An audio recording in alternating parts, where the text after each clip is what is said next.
Jean Rostand a prononcé le discours que vous allez entendre le 15 janvier 1967 à Paris, au Congrès national du mouvement contre l'armement atomique dont il est le président d'honneur. Mesdames, Messieurs, chers amis, ainsi comme au début de chaque année, je me retrouve près de vous, et l'on ne peut pas dire que 1966 ait apporté de grands sujets de satisfaction à ceux qui, en France, se sont donné pour tâche de dénoncer le péril atomique. Nous ne saurions oublier, en effet, que cette année fut marquée par les détestables explosions de Mururoa.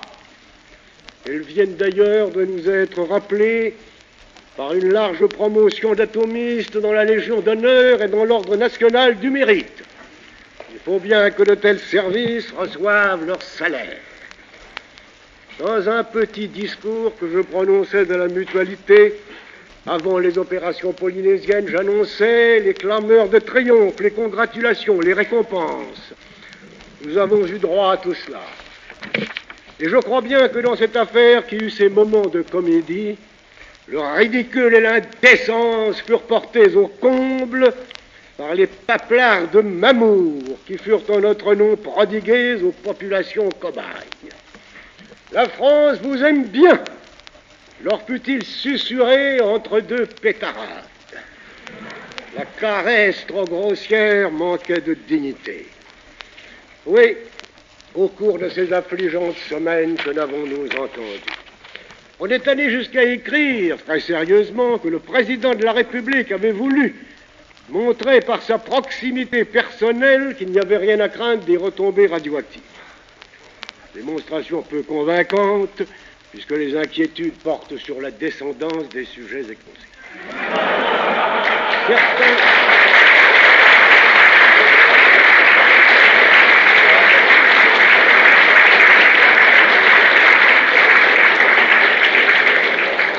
Certains jours, en ouvrant mon poste de télévision, j'aperçus un certain monsieur d'allure martiale, un ministre, je crois, ou un général, peut-être les deux. Et ce monsieur nous a expliqué que les essais polynésiens n'entraînaient aucun risque pour la population. Il nous a confié que l'avenir de Tahiti était souriant. Cette épithète était bien joliment choisie. Et il nous a fait part des résultats d'une enquête menée auprès des Tahitiens qui n'éprouvent, paraît-il, aucune inquiétude devant les prochains éclatements, en quoi il se montre beaucoup plus raisonnable, disait-il, que ces hurluberlus de la métropole qui feignent de s'inquiéter pour eux à seule fin de faire le jeu de l'opposition. Hurluberlus, oui, c'est bien le mot qui fut employé sur les ondes nationales et qui, bien entendu, s'adressait en même temps qu'à moi-même à quelques autres, parmi lesquels se trouvait le professeur Monod, peut-être même un certain professeur Kastner, prix Nobel de physique. Soit nous sommes des hurluberlus, c'est-à-dire, selon Littré, des hommes ou des femmes, car le mot s'emploie au féminin, il y a heureusement des femmes avec nous. Enfin, des personnes brusques, inconsidérées, extravagantes, écervelées, étourdies, qui parlent et agissent de manière bizarre. Équivalent populaire, loufoque, maboule, toqué. Il est assez dans la tradition gaulliste de manquer d'égard envers l'adversaire. Mais n'offense pas qui veut, et tel mot de maligne intention peut être reçu comme une louange. Voyez-vous, j'aurais pu finir mes jours sans qu'on m'eût traité de la sorte. On m'a souvent traité de fou, et depuis quelque temps de vieux fou. Mais hurluberlus sonne mieux à l'oreille. J'ai un faible pour ce mot si pittoresque où le son s'accorde si drôlement avec le sens. Pour ce mot que l'on rencontre déjà chez Rabelais et qui pourrait avoir été forgé par Romain Queneau. Enfin, il évoque en moi d'émouvantes résonances, car on le trouve à la rime dans Cyrano de Bergerac, acte 2, scène 7. Et l'autre jour, en écoutant le ministre ou le général, qui si généreusement nous hurluberluait, je me récitais ces vers d'Edmond Rostand. Avez-vous lu Don Quichotte? Je l'ai lu et me découvre au nom de cet hurluberlu. Oui, quand on dénonce le péril nucléaire, il faut s'attendre à d'étranges compliments. Faux savant, démagogue, professeur Nimbus, professeur Tournesol, vivisecteur sadique et d'autres appellations. Des amis bien intentionnés, des collègues soucieux de mon renom, me font part de leur réprobation affligée et m'exhortent au silence. Je ne vous reconnais plus, vous faites le tribun. Cela est mal vu par les gens sérieux. Je ne sais pas si je fais le tribun. Mais je voudrais le faire encore 100 fois plus que je ne le fais pour dénoncer la folie nucléaire. Et je sais...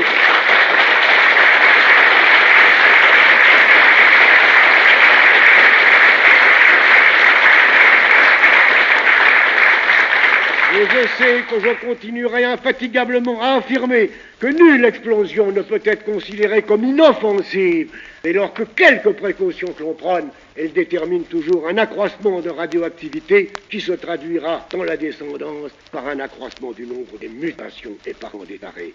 Je persisterai à rappeler que l'argument n'est pas valable, qui consiste à dire que l'accroissement est trop faible pour être nocif, car il n'y a pas de seuil pour les effets génétiques, et donc il n'est pas d'accroissement si faible qu'ils ne doivent être redoutés.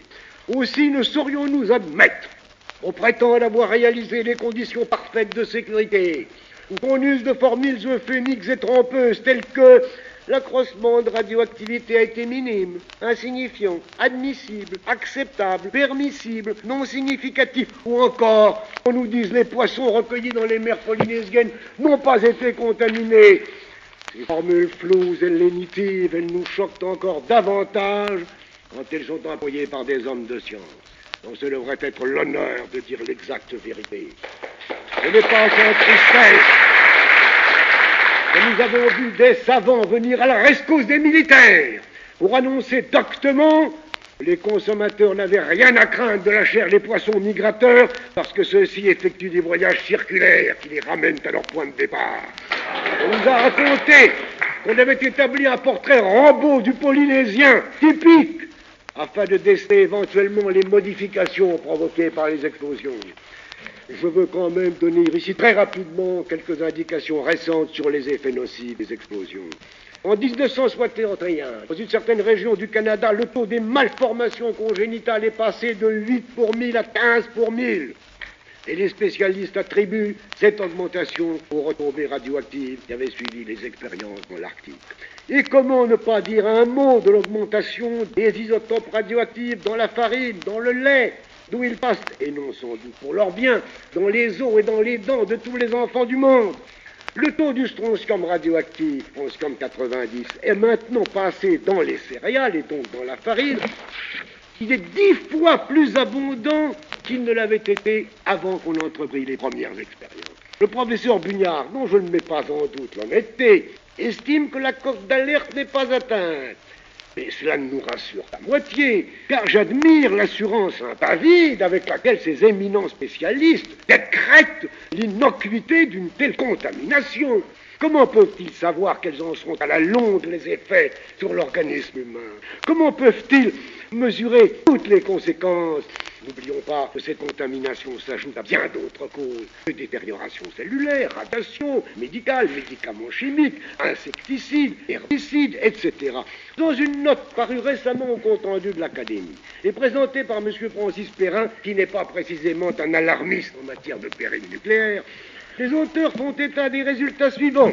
Les essais atomiques effectués en 1962 ont produit une augmentation sensible dans la charge du corps humain en césium radioactif. Et tout en estimant que cet accroissement ne doit pas inquiéter un public initié, ils reconnaissent qu'elle a cependant de quoi faire réfléchir.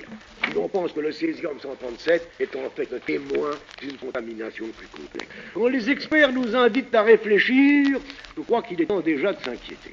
Nous avons nettement l'impression que l'on est en train de jouer avec cette radioactivité d'origine nucléaire dont nous ne connaissons pas encore tous les effets et dont l'action prolongée pourrait bien, et peut-être trop tard, se révéler encore plus délétère que nous ne le pensions.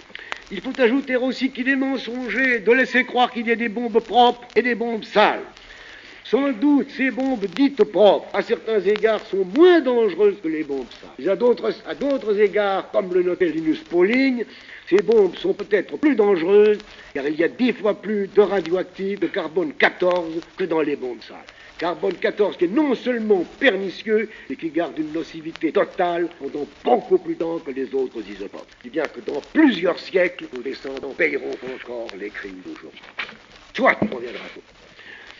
le moyen de faire autrement. Nous vivons dans un monde dangereux. Que peut-on contre la réalité des faits? Seule la bombe peut nous garantir contre nos ennemis secondaires. Et je n'aurais garde ce soir de refaire, je l'ai déjà fait souvent, le procès de la force de frappe française en tant que moyen de défense et de dissuasion. Je veux simplement rappeler que cette force de frappe est inemployable, aussi bien contre un adversaire plus fort que contre un adversaire plus faible.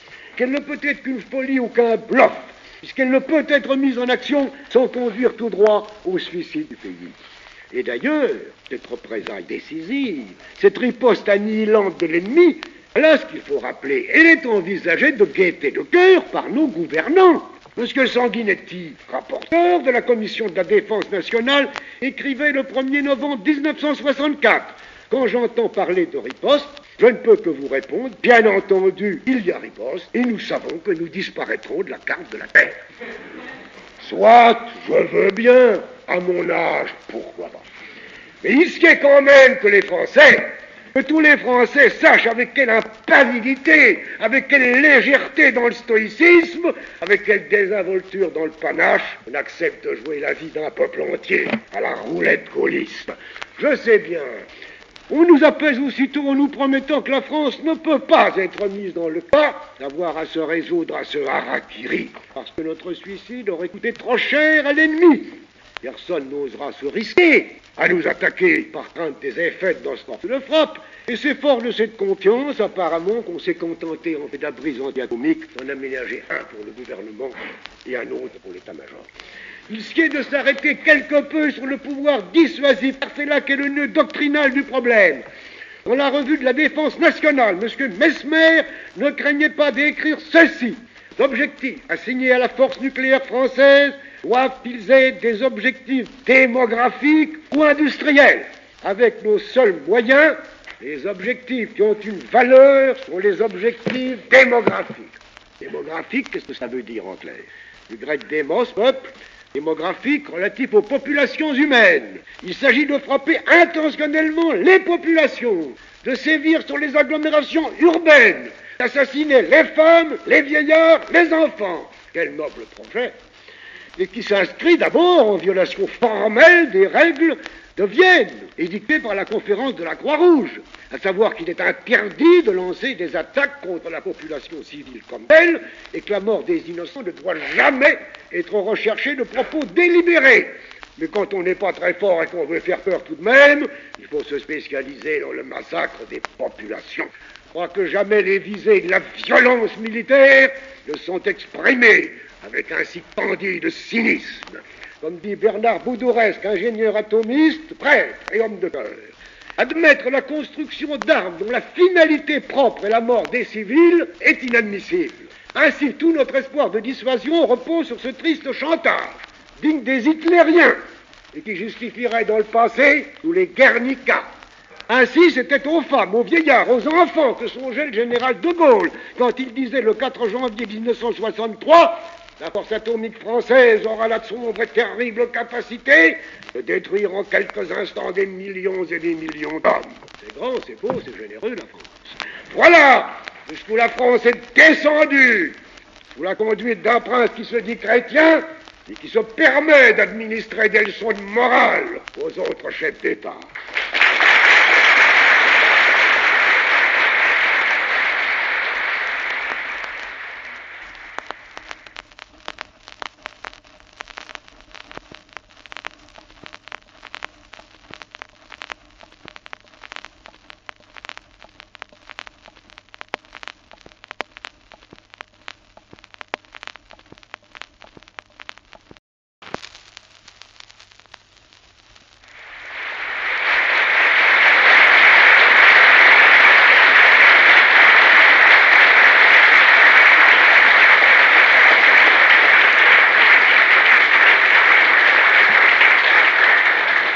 Compte tenu de tout cela, on me comprendra, je pense, si je dis que même si la force de frappe nous coûtait rien, même si tout gratuitement elle nous était donnée, je ne voudrais pas pour notre pays d'un si pernicieux cadeau.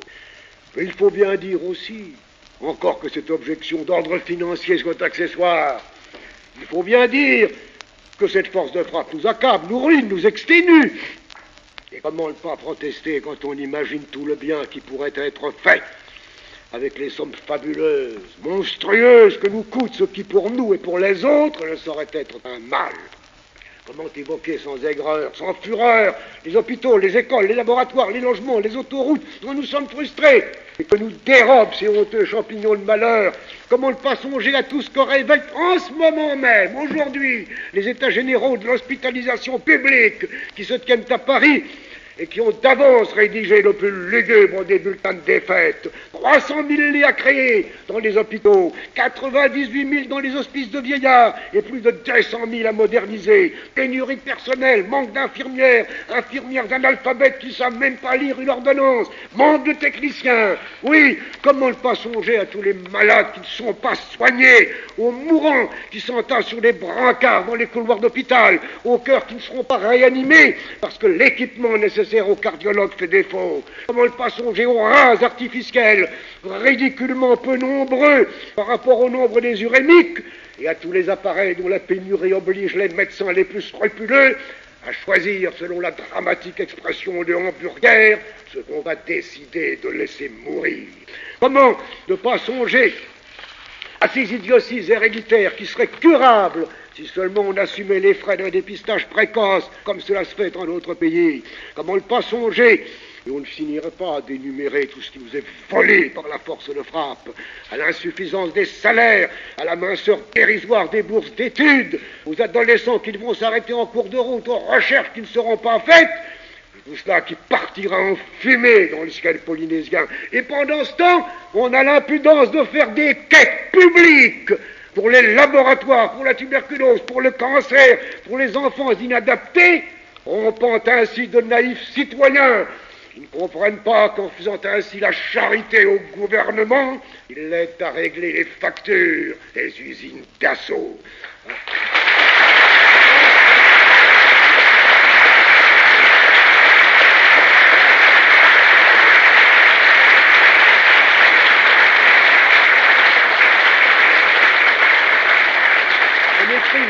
M. Roger Stéphane déclarait l'autre jour, il est pour la force de frappe parce qu'il lui plaît que nous ayons quelque chose de plus que les Allemands.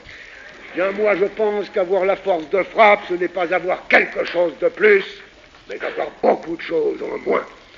Travailler à l'élimination des armements atomiques doit être aujourd'hui le principal souci de tout bon citoyen du monde. La saine obsession de tout membre sensé de la famille humaine visée utopique, dira-t-on, peut-être. Et comme a dit un esprit libre que j'ai plaisir à citer, vous saurez parvenir à la paix que par un élan de fraternité et un effort sincère de compréhension.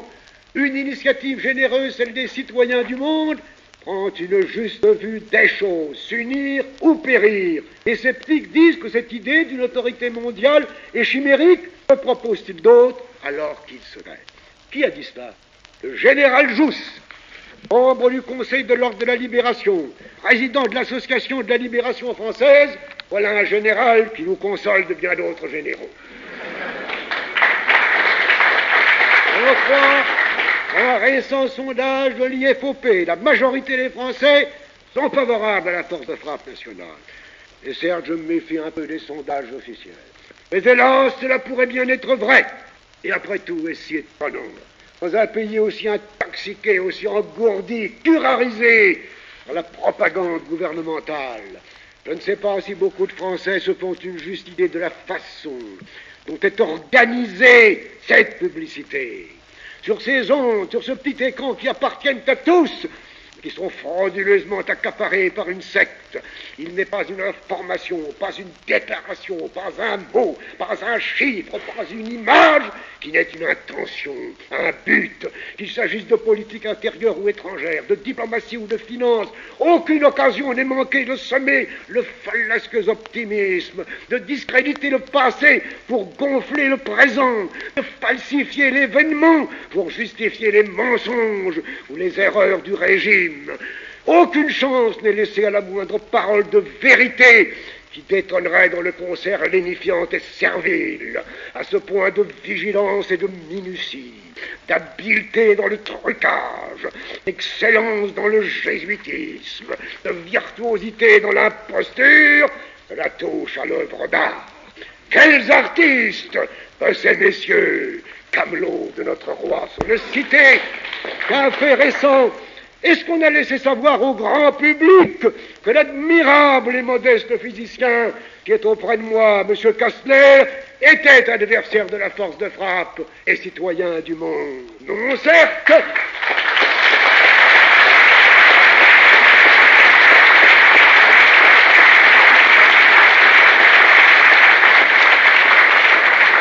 Mais on a voulu nous faire croire que l'attribution de son prix Nobel était un signe de l'essor de la science française. Et non point le fruit du hasard, mais d'une politique concertée. Traduisez le fruit du gaullisme. Alors que les découvertes du grand Kastner sont bien antérieures à l'avènement de la Nouvelle République. Du moins, le petit prix Nobel de la paix ont bien voulu nous décerner à Louis Lecoing et à moi, les lecteurs du Canard enchaîné. Ne pourra pas être...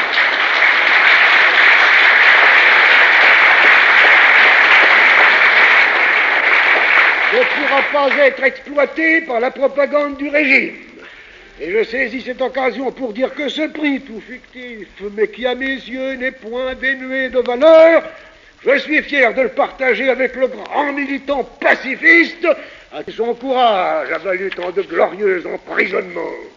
Mais que faire, mes chers amis, contre ce régime qui, né de la fraude, ne se soutient que par la fraude, contre cette monarchie larvée, contre ce despotisme feutré qui a l'audace de prétendre que jamais la France ne connut un régime aussi démocratique, contre cette fausse république qui se pare des plumes de la vraie, contre ce régime qui nous rappelle à tout moment que tout est meilleur avec l'UNR comme avec le concentré de tomates.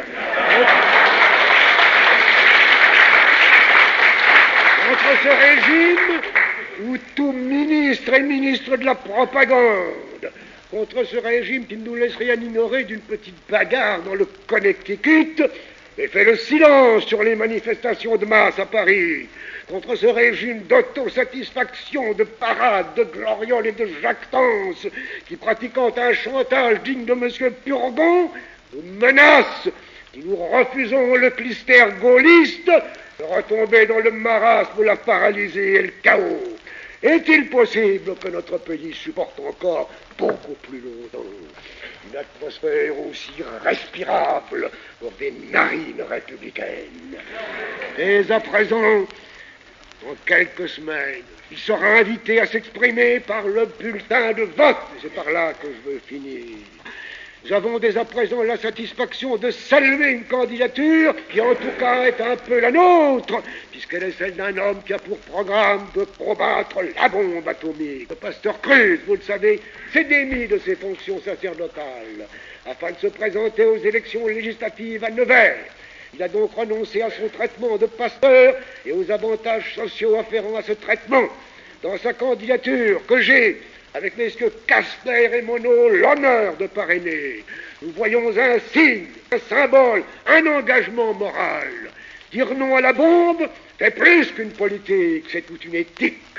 C'est être contre la violence aveugle, c'est dire non à la barbarie des civilisés, à la sauvagerie technique, au stupide et infantile chauvinisme. C'est dire non à tout ce qui empêche les hommes de se comprendre et de fraterniser. C'est travailler au monde uni de demain, à ce monde uni dont la venue est aussi certaine qu'elle paraît aujourd'hui impossible. Et ce n'est pas à vous qui a besoin d'expliquer ce que signifie le refus inconditionné de la bombe. Morvan-Lebec a d'ailleurs écrit dans le Canard qu'il sait être sérieux quand il faut, et même émouvant quand il veut. Un magnifique article sur cet homme d'église, sur cet homme seul, qui ne se réclame d'aucun parti, qui ne dépend d'aucune formation politique, mais qui simplement veut vivre sa foi, pour qui les paroles de son Dieu sont plus impératives que les consignes de César.